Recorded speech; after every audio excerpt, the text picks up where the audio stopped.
What's up guys? Kano Sounds and Lights here again. For today's vlog, samahan niyo ulit kami mag-set up ng sounds and lights para sa isang church anniversary ng Jesus is Lord Bellevue.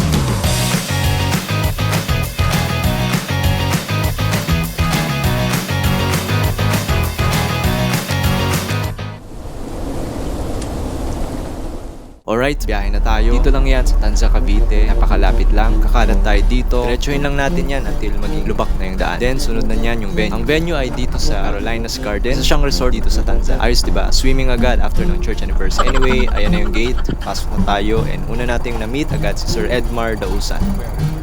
Dito po umaga. Dito na po yung ano, no? Aba, dito po. Ay, yung mismong pulasahan nyo po ng console. Okay lang po kayo dito ba? Malapit po sa amin. Okay lang. Sige po. Kasi dito po natin ilalagay yung drum set. I Dito po see. natin yung instruments po kasi dito, hindi na po maliit yung space. Pero yung speaker dito pa rin. Aba, dyan pa rin po. Naka-mic naman eh, kaya okay lang. Tapos saan po kami magsasaksak? Meron po doon na power supply and meron din po sa mga gilid. Ayun po, kabilang gilid po meron din power supply. Ayan, ito yung kanilang stage. Na-heads up na kami ni Sir sa magiging setup nila. Unload na natin mga gamit natin. Dito ang setup ng backline sa may gilid banda. Pearl Export ang gamit natin for our drum set. Habang nagsisetup ako dito ng drum set, ay nagsisetup na din sila Jans, JM, and Pastore ng amps and speakers natin.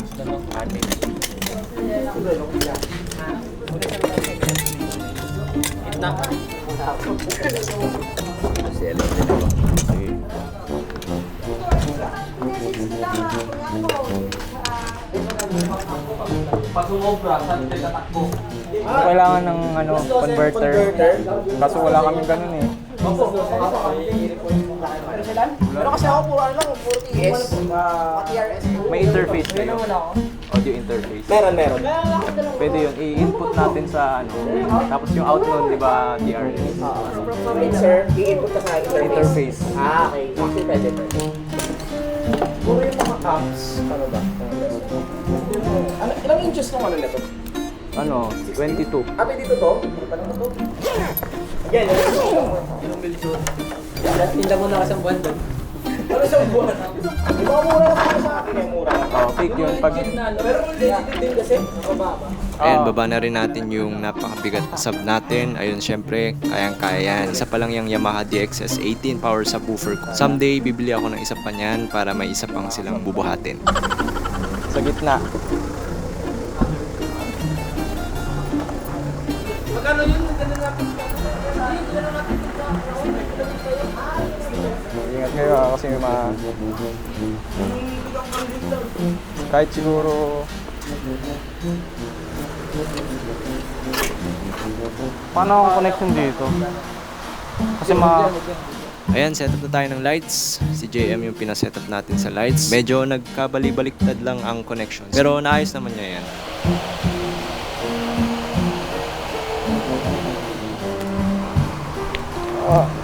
Brains braining.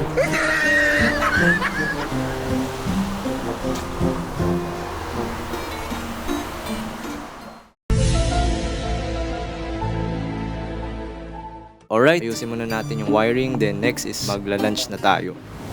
For our lunch, ang menu natin today ay special na sinigang na baboy. Legit guys, sarap ng luto ng sinigang nila dito.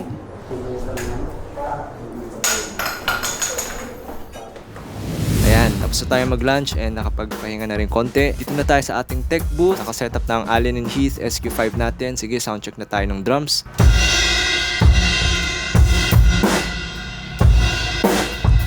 Sa pag-EQ ng drums, start tayo lagi sa gain staging, and once naset na natin yung gain to 0 dB, pwede na tayo mag-EQ. Bali, nakapag-save na ako ng preset for each drums. Niloload ko na lang to, and from there, dyan ako nag-tweak ulit ng EQ. And then, lagyan natin ng gate para mag-mute yung drum mics kapag hindi siya piniplay.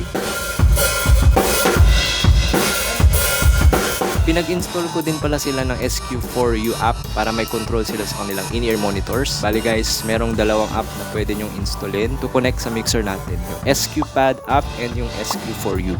SQ4U lang yung pinapa-install ko para yung aux lang makontrol nila. Otherwise, may full access sila sa mixer ko kapag SQ-Pad yung pinagamit ko. Ayan, andito na yung banda, soundcheck na tayo, and para makapag-soundcheck tayo na maayos, dun tayo sa audience perspective, mag-mix gamit ng SQ-Pad app. Medyo mahirap lang kasi maliit yung screen, but someday someday, if nakaluwag-luwag, bibili din tayo ng tablet. Yung may pen sana para madali kong ma-adjust yung mga faders. Anyways, dito tayo pupwesto sa likod and magmimix.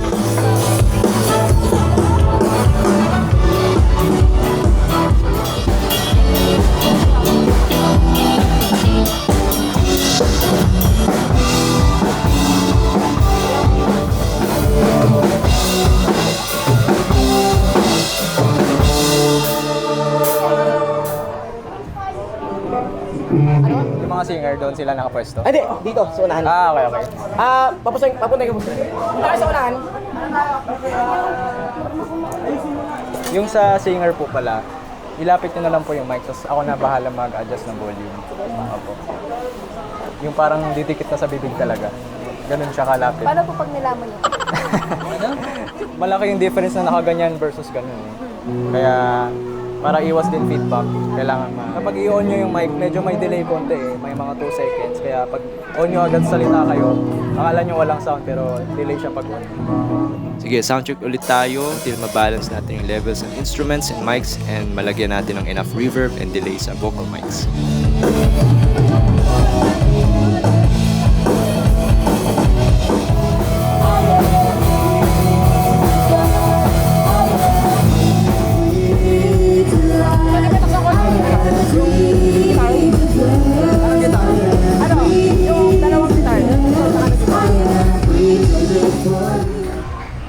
Ayan, pray muna before play. mo tayong lahat para sa ating pambansang awit. Shit. Ito. Coke is life.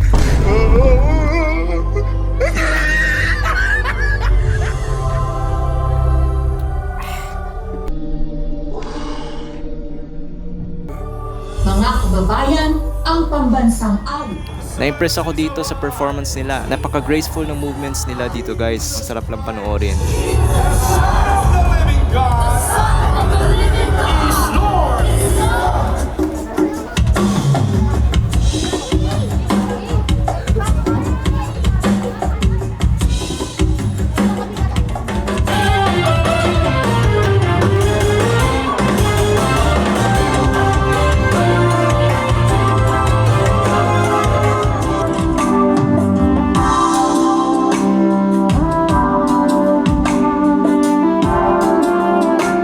Mapapansin nyo ay nakasuot sila ng in-ear monitors para marinig nila ang sarili nila and at the same time marinig nila yung mga senyas ng music team leader nila.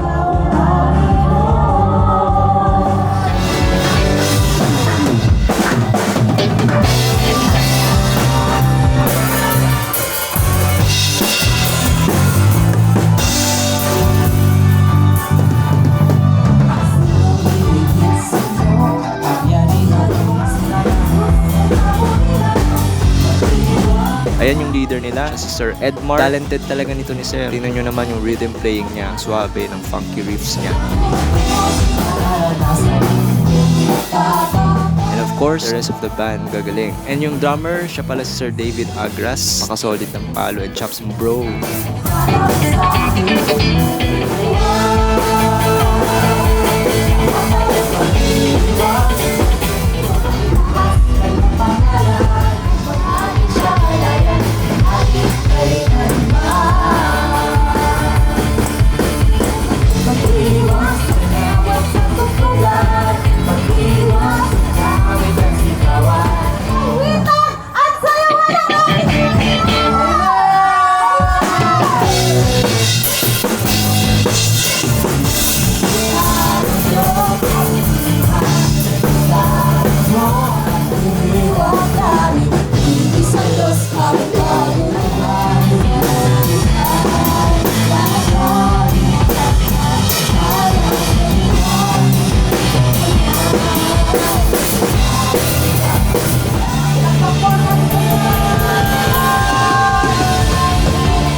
Sila sa stage kumakanta. Kung mapapansin nyo, di na tayo nag-setup ng monitor speaker sa stage dahil naka in-ear monitor naman sila. And also, wala na ding space since may mga dancers din.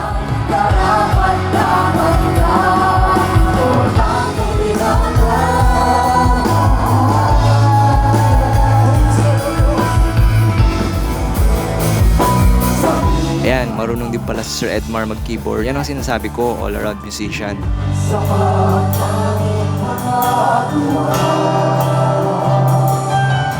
Sa pag-ibig mo sa Diyos na dakila.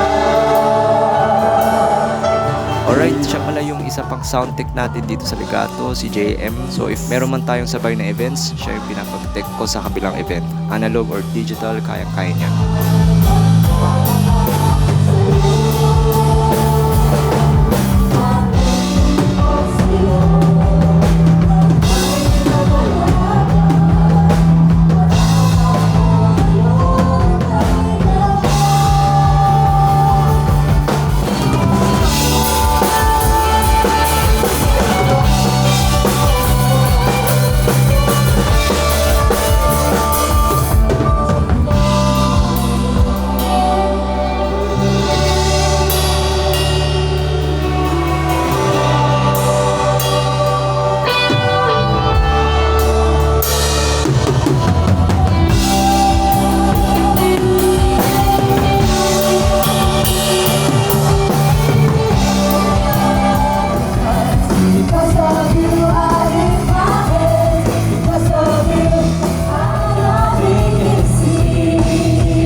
Alright, that will be the end of our vlog. What an experience to have na makapag-setup sa mga church anniversaries. Iba din talaga yung pakiramdam talaga na bawat event mo ay ibang-iba yung atmosphere. Yung tipong galing ka sa bar, then sa club, then sa next event naman ay church anniversary naman. The next event is metal bands. Alam mo yun, ang random lang pero masaya. Kaya hindi ako naboboard sa trabaho natin. Anyways, thank you for always supporting our content. Sa mga gusto mag-book ng services ng Legato, huwag kayong mag-hesitate, mag-inquire, or mag-ask ng price. Salamat ulit. Before natin i-end yung video, shoutout muna natin si Sir Ariel Lifestyle.